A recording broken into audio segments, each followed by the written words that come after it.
Hey everyone, and welcome to Ink Spotlights from Comix Wellspring. This is the series where we shine the spotlight on immensely talented creators who work with us. And today we're joined by Lance Lucero to talk about some of their projects a little bit more, some cons, and anything else that pops up. Lance, it's so good to see you today. Tell us all about your book. Hey, thanks a lot. It's good to be here. I am the creator and writer of Bob Non-Union Psychic series, The Big Buck of Bob, Volume 1. Here it is. Pretty How sweet looking cool. book. Yeah, fully illustrated, color. This is what we have. This is what we have in the works right now, comic book wise. Love it. Where did this idea come from? Where did this all originate from for you to start diving into this project? Oh, it goes back decades. It goes back decades to my filmmaking background. I'm a filmmaker that shoots on real film, not video. Ooh, And I wrote a script maybe now 25 years ago, and it was Bob Non-Union Psychic, and it actually floated around and got on some tables a long time ago, but it didn't come to fruition. And I thought, well, after a while, 10 years later after that, I said, well, I can produce this in comic book form. Why don't I just give it a shot? So my co-writer Adam Boley, he was experienced at Comic Book Creations. I reached out to him, and we did the first issue of Bob Zero, which is probably now like 10 years ago, and it caught on, in the digital realm. So we decided to close it out with a trilogy, and after a while, digitally it worked out, and then I had to up the game and go to print, which I did, and create this graphic novel with supplemental materials. So, you got all three issues. You got missing arts, unused arts, script pages that weren't put in the book itself because of length reasons. A lot of really cool extra material on top of the three issues of the Bob story. cool. Dude, that's awesome. I mean, and that's such a big transition I hear from people is, diving into a craft that they had a passion for, music, film, one of those kind of categories, prose even, and seeing like how far they could get with it and then realizing, maybe comics is a outlet that I should revert to make this dream come true. And it seems like comics seems to give us a freedom and a chance to create stuff that we got stopped at, somewhere in the creation process. And I've dabbled with film and my past and everything, and it's a hard thing to put together from getting a team together to dates, scheduling, filming, editing. There's so much involved. Do you think that comics has just become almost a go-to for you at this point as like a filmmaker as well? Maybe in tandem with filmmaking. Cool. I love I that. like the idea of the scripting and the storytelling and the visual medium.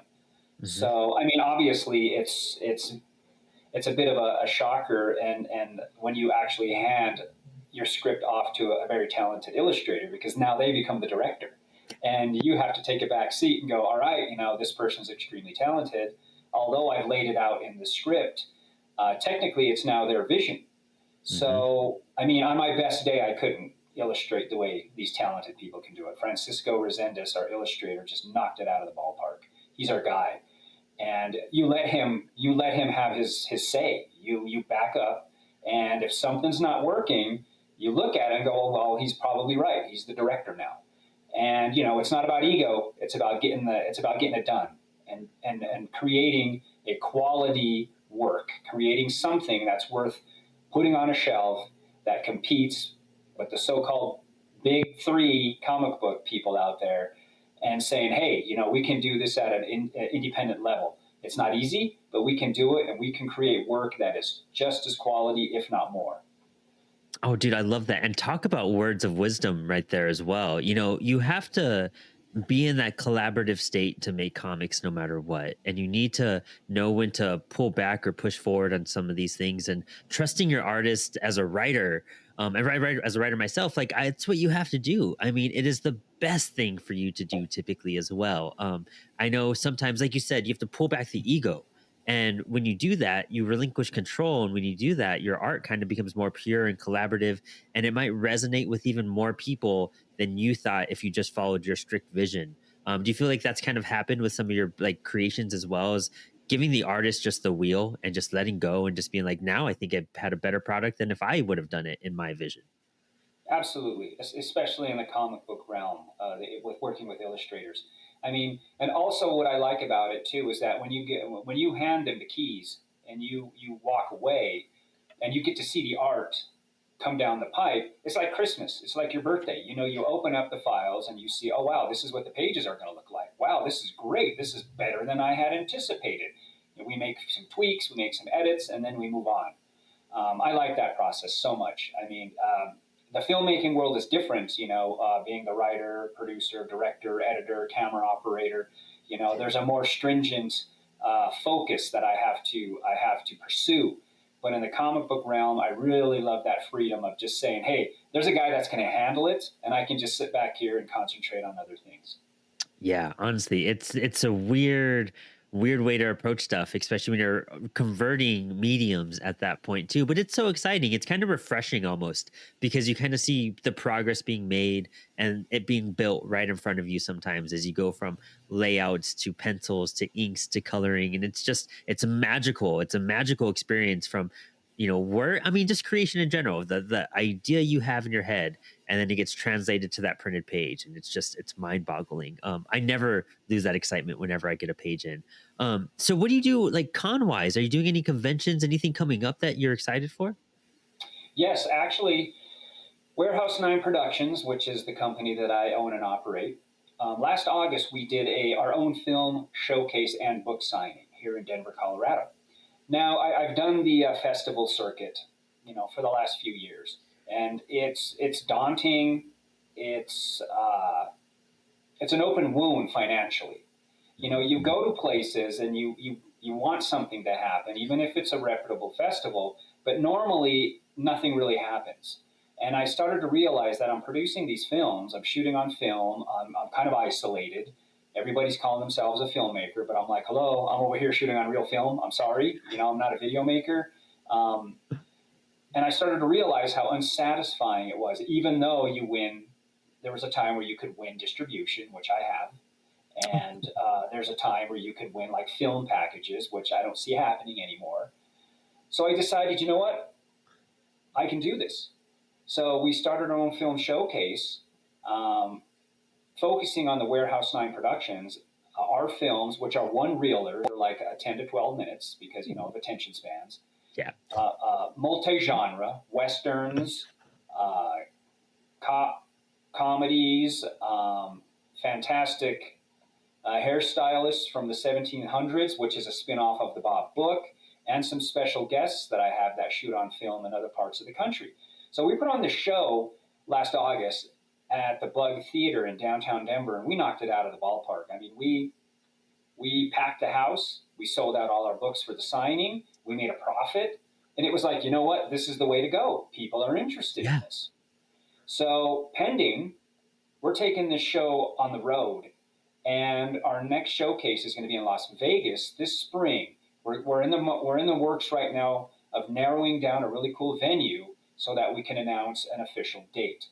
We're taking this on the road because people are interested and want to see this. They want to see films shot on films in various formats: 16 millimeter, Super 8, Double 8, and then have a tie-in to the book, the Bob book. So people they get to see the film spin-off of Bob. I have my own spin-off, and the film is amazing. We employ everything to get this 1700s hairstylist battling cursed hair in the mountains of France in a castle here in Colorado.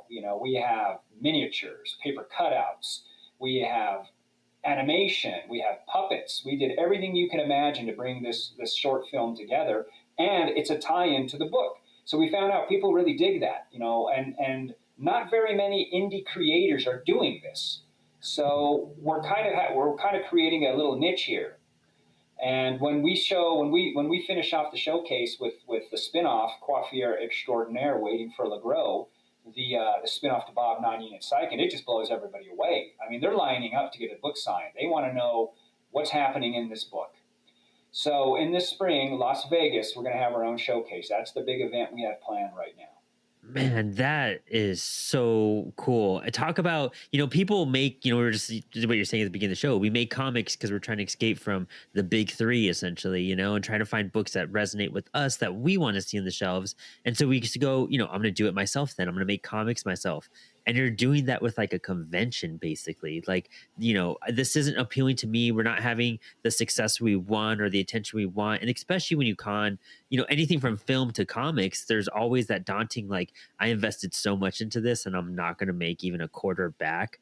But when you like pour your resources into it smartly and create what you've just created, like that result sounds amazing. If we set up our own, premieres of things, and that's why I encourage people to go to comic book shops to promote their books when it releases. Like you need to set up your premieres, you need to set up everything you do as a creator as a business approach.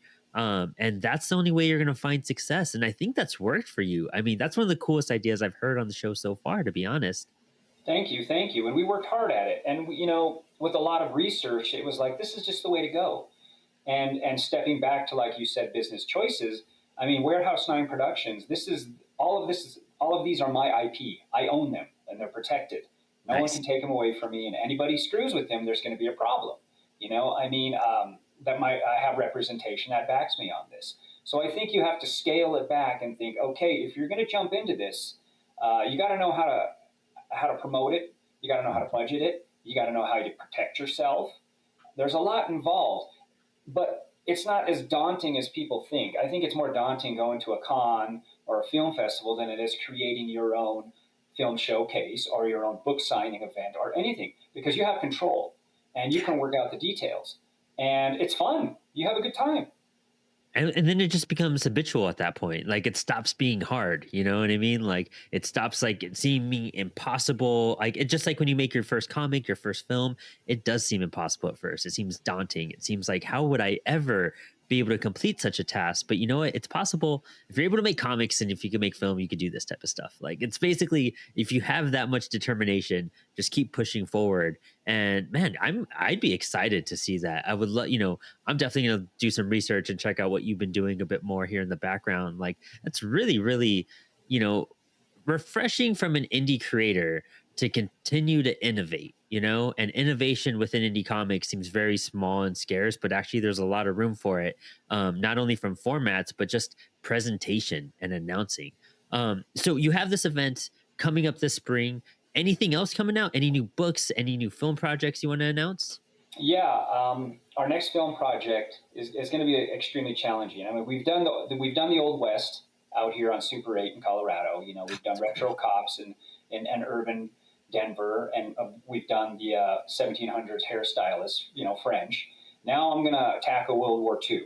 Hmm. It's going to be a tough project, but I think it's going to raise some eyebrows. Once again, it'll be shot on film, all out here in Colorado. But it's something that I'm kind of taking a departure from. I do like a lot of comedy, a lot of slapstick, but I do have some drama in me. And Adam Foley, my co-writer, actually scripted this screenplay. And once again, it was one of those refreshing things. Well, I didn't have to write this. This is kind of nice. I have an idea, and we got together and he wrote it. This one reeler, 12 pages. It's going to be about 12 minutes long, but it's going to be very poignant. It's going to be I think, a very poignant morality tale that I hope will get people to think. And I'm really looking forward to it. So right now we're in the stages of pre-production. So we're building costumes. Obviously, it's period piece again. That's kind of what I'm liking to specialize in. And period pieces, I like to go back in time. I think modern movies, the killer of creativity is technology. I think there's too many cheats. I think there's too many things that make it too trite.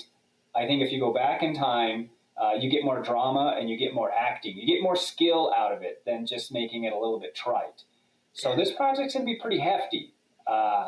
We've casted it pretty much. I'm pretty much ready to go. This one's going to be a little bit more of a financial strain, but I think that it's going to work out extremely well. And I'm looking forward to raising some eyebrows with this one. Dude, that's so exciting. I can't wait to keep an eye on this. I can't wait to keep an eye on like your books as well and everything that you're up to. I'll be following up like come in the springtime when I see the announcements about this next premiere that you're doing. That's so exciting. And I'll see if I could get some friends to go visit that as well in Las Vegas. That's really, really, really like exciting for you to be doing, dude. So thank you for stepping in the spotlight today and sharing some of your story and talking about your book and your projects. I think a lot of people are going to find it very inspirational and get some ideas generating on how do I start small and build up from there and start doing what you're doing. So any last shout outs or anything you want to give before we sign off today? I just want to say thanks for having me. This is great. It's few and far between when you get a showcase like this, and I think it's very appropriate. And I thank you for doing it. Oh, thank you, man. And we'll talk to you soon. Thanks for stopping in the spotlight. Thank you very much.